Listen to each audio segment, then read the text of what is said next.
So first of all, this war is not honestly portrayed as being very much tied to religion. And there are a couple of reasons for this. I think the one is that the favored sort of stereotypes were really reversed. This is not a war where there are Muslim religious fundamentalists murdering sort of secular democratic Christians. And as soon as stereotypes aren't there, it becomes very easy to say that this wasn't primarily a religious war.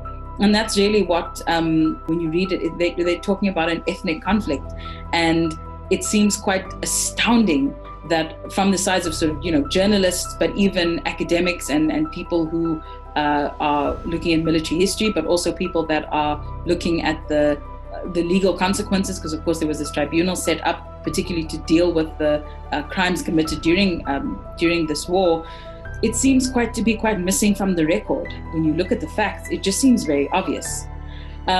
So the dominant narrative is that, yes, there are religious elements, but not really. There are a couple of scholars that have come up in recent years, and scholarship that really does actually interrogate this particular narrative. One of these scholars is a professor named Michael Sells. I think he's at the University of Louisiana. And he wrote a book quite sort of soon after these events.